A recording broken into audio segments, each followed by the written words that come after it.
Hey guys, happy Homebrew Wednesday.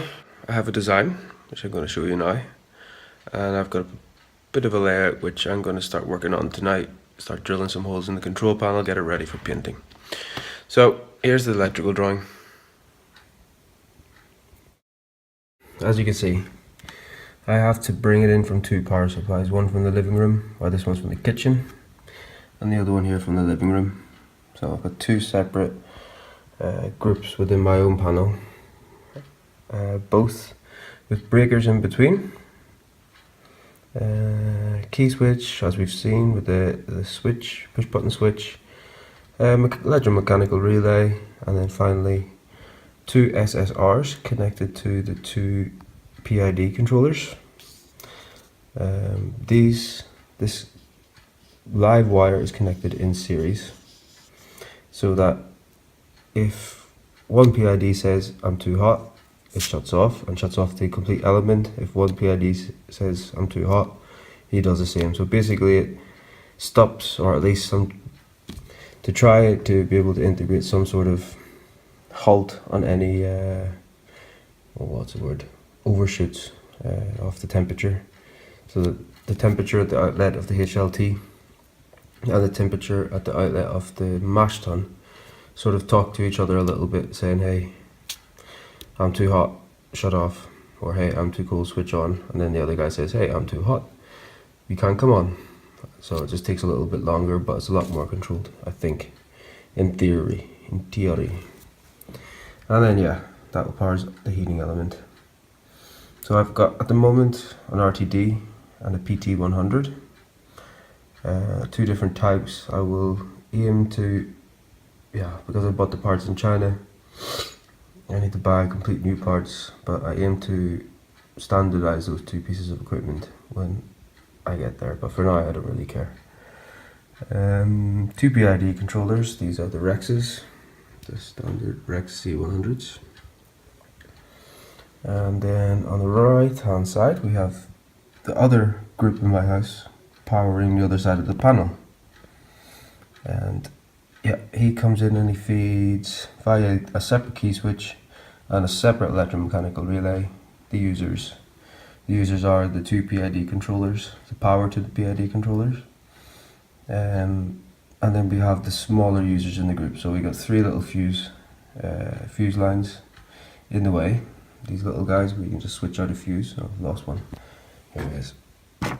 So they're going to go somewhere around there on the panel. And this feeds the chugger pump directly, and the second one feeds the fan, the cooling fan here, which will always also be hooked up to one of the four switches there. And another pump, so I've got the DC pump, I've got a little DC connector for the pump. So this one's for the heating element, this is for the 12 volt pump, and this is for the chugger pump.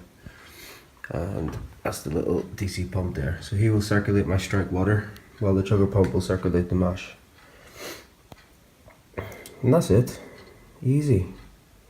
I haven't shown much earthing on the right hand side. Left hand side there is earthing on the cable, but on this side, on the DC side, there's no real need for earthing. Maybe on the chugger pump, but I'll figure that out when I cut the wire, I think so. This is what the panel eventually will look at, or at least what I think I'm going to do today. The Rexes are a little bit lower than I hoped, and that's because there's a couple of DIN rails running along here where they're already installed in the second-hand panel, so I'm just going to leave them there. The users will be powered from these three plugs, as I said: heating element, DC pump, chugger pump. Main power from the right hand side will come in via this, so from the living room, plug it in via there, and from the kitchen, the heating element, this will come in from here. We have a fan at the top which is blowing over the SSRs. These will be located on top but in the panel, and also I'll install a little handle on the panel so it's a little bit more mobile. What else? So 4 switches, one red for the HLT heating element, 2 green for the pumps, and 1 for the 12 volt fan, which will cool the heating elements, the SSRs. I'm going to get to work on this bad boy, start knocking some holes in it, and I'll get back to you when I've made a bit of progress. It's starting to take shape. It's getting a bit late, so I'm going to go and chill out for the rest of the evening, but day one complete. Absolute bugger to get these holes, for example. Trying to do that with one of these guys. It's with a jigsaw. So I have to figure out how to fit these, maybe put a backing plate on or something, I don't know. Or glue it on. Rex's went a little bit better. Still not far from perfect, but as you can see, you improve as you go. That looks a lot better. Got all the key switches in. Or flip switches, sorry. And my little DC controllers in there. So, day one of the panel build complete. More to follow. I'm trying a different approach today, cutting these holes. So what I've done, I'll show you the other side, is I've cut 4 holes where the plug will go. And with a hole punch, punched out 4 holes and then just trimmed, and that worked out great. I'll flip it over to the other side, so you can see it's a much neater hole than that, so I'm quite happy. Snug fit, in she goes. Drill the holes, so I'll do again the hole punches here. This is where the fan will go, so it's just an opening big enough for the fan, which will be installed in the inside. So it's going, making progress. Still day 2. Got a little bit addicted. So 11:30 at night, I'm gonna call it a day. In the meantime, I managed to get the 2 sides on, again using the hole punch / drill technique. Quite a neat hole, well, at least for me. I'm happy enough with that. I'm sure there's an easier way to cut these panels, but all I have is a drill saw, and doing it free-handed was just too difficult. Also got my key switches installed, ready to go. So inside the panel, it's starting to look like this could be a brew panel. Very nice. This is the 3rd day working on the panel. What have I done today? I didn't have much time this evening, just an hour. So, as you've seen, these are the horribly cut holes from before. I'll figure out how to cover those up later. And the one on the side. Today, I made a big hole. Again, I had a little circle of drill punches through, and then I just used the hole punch to knock out a load of circles, and you can see it's a circle, but it's not perfect. But closer if I had done it freehand completely. So the holes are drilled, everything lines up nicely for the fan, which will be installed inside. What else? Yeah, got the holes drilled for the handles. Haven't actually checked if these line up, that would be nice to know. So that lines up nicely.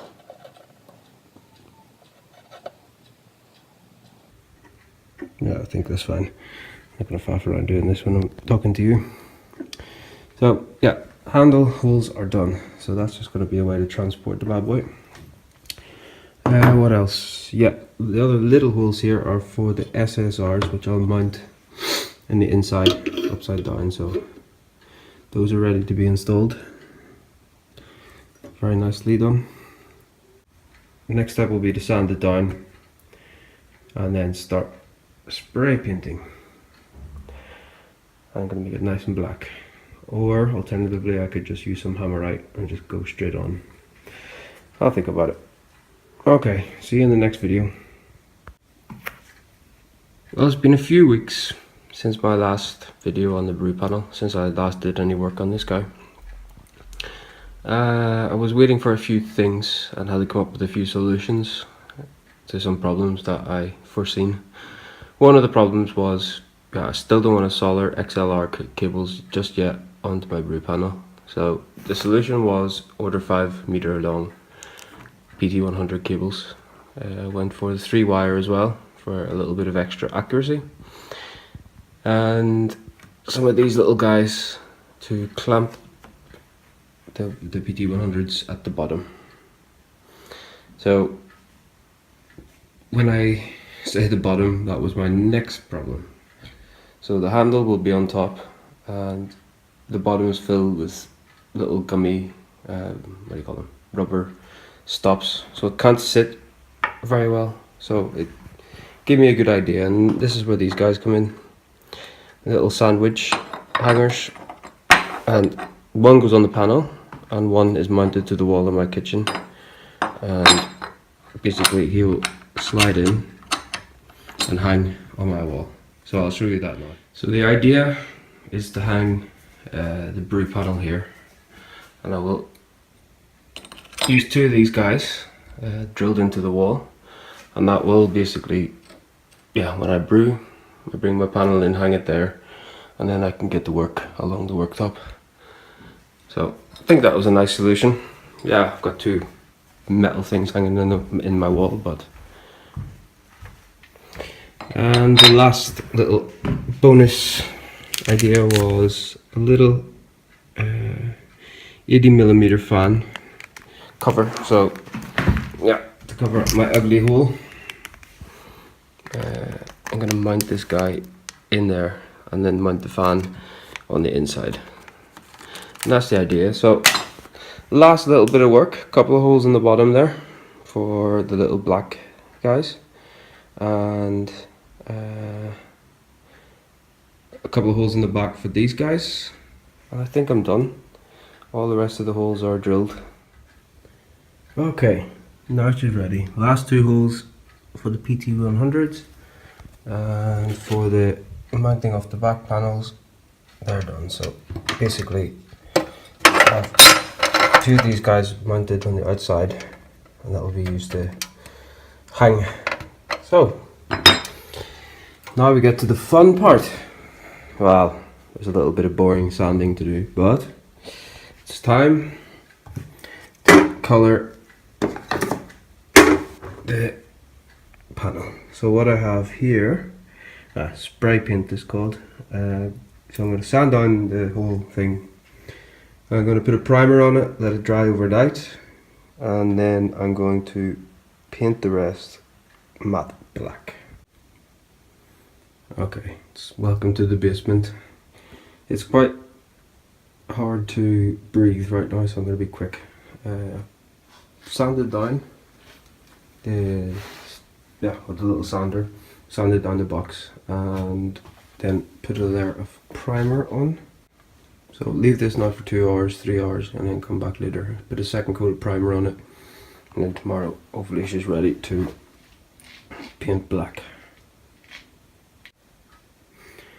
So, new day, new work to be done. Handles installed for carrying. We've got all the plug sockets in. So power in, pump, heating element, second power line in, and just a fan just to see. If we go to the back, we've got the hangers connected. I fucked it up and installed them at the bottom, and then I figured they will eventually give if I hang them from the bottom, if it's top heavy. So install them there. We'll repaint that. The paint job, or the spray paint job, was beyond or below standard, or below satisfactory. So if in doubt, when it comes to painting, just cover it with Hammerite and everything is alright. That's what I did for Mr. Chest Freezer, which is now got 1K in it back on tap. So it's been a while out of operation. But yeah, poured a test pan tonight, still a bit mucky. It's a year-old IPA, so anyway, I digress. So I'm going to continue to fit the rest of these components, and I'll get back to you when that is done. So the last thing to install in the panel is our SSRs and the heat sinks. For the heat sinks to work effectively, you need a compound. Basically, this is a heat sink compound, I think it's called, or a thermal compound. But basically, it's a conductive paste. And what you need to do is cut the pack open, spread it on the SSR, not the thermocouple. So make sure the contact area of the SSR is covered, and then screw your device on. Clean off the residue, I think. Well, I'm going to anyway. That's how it works in theory. So this is the last piece of the puzzle. What you want to do is make sure this is clean. I've got some sort of dirt in the corner which I can't get off, but for all intents and purposes that is clean. The surface of my SSR is clean. My screws are nearby, so when I go to attach it, we're ready to go. So let's give it a go. So apparently it says to spread this out with a screwdriver. I'm just gonna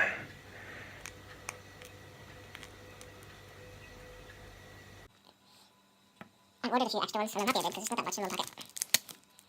Or maybe it will be when it all smooths out, but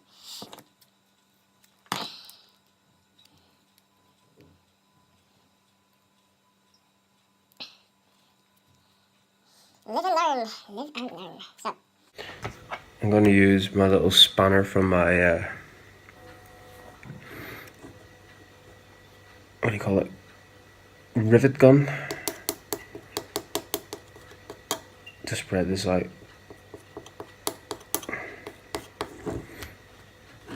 Oh, it spreads quite nicely. As far as spreadable thermal paste goes. Yeah, maybe one would have been enough. Probably one would have been enough. Maybe I will share some of this one. that is the difference. Blah. I'm not sure if this is one of those things. Better to have too much than too little. Oh, which one did I clean? It must be this one. Okay. So Start this way. Place the heatsink on the table. maybe I can find the link of where I bought each of the heat sinks, but one heat sink is far superior over the other, I have to admit. And one thing I've noticed also is don't tighten one screw without the other, because there tends to be one location screw and one flexible screw. So. There we go, that's one. And I'm just looking to the light here. It doesn't seem to be. But previously there was a little air gap, and now that seems to have gone. So that's good. Give it one last tighten. One done. Second to go. Thread. Okay. Last things to install in the panel. We'll be back. Cheers.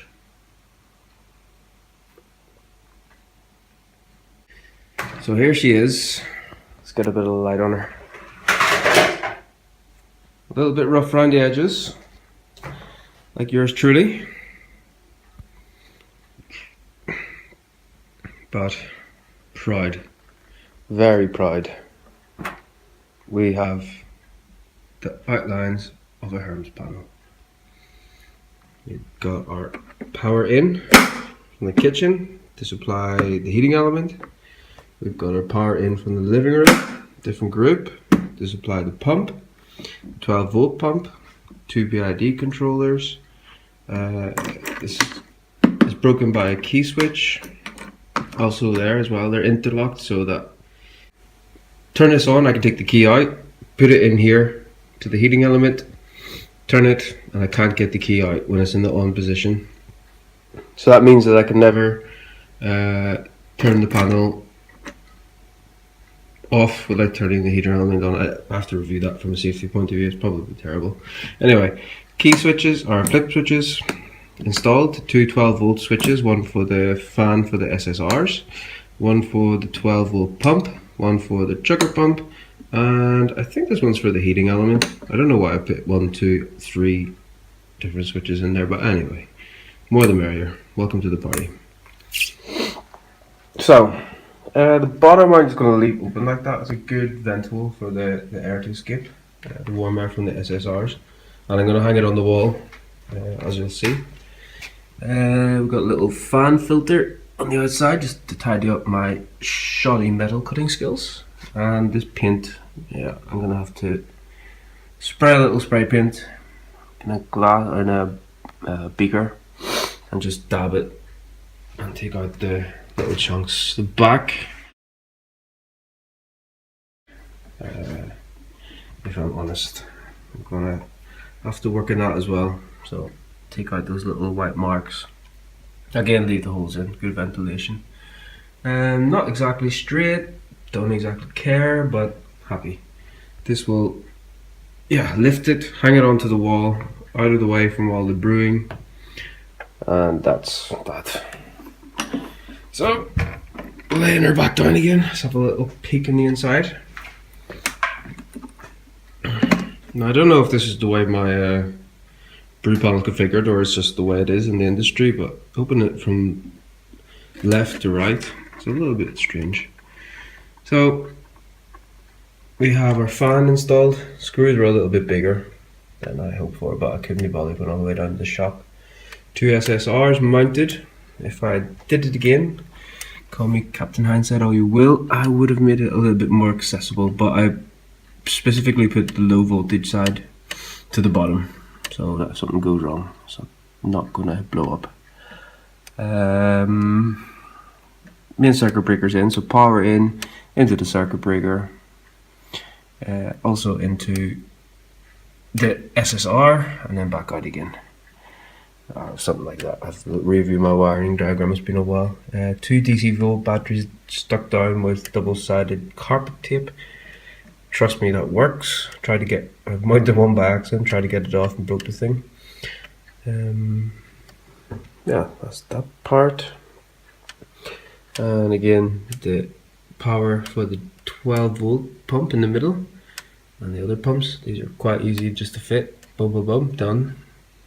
Bit worried about this, I may have to solder it, but if there's will, there's a way. I'll figure another way to do it.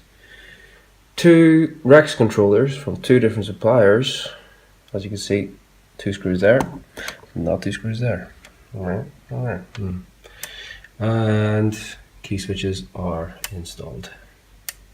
And that's it.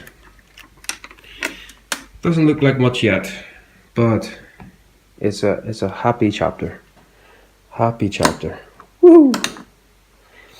Okay guys, we'll have a lovely week. I'm not sure what I'm going to have out for the next week or two. Maybe I get to work in this, maybe not. Cheers.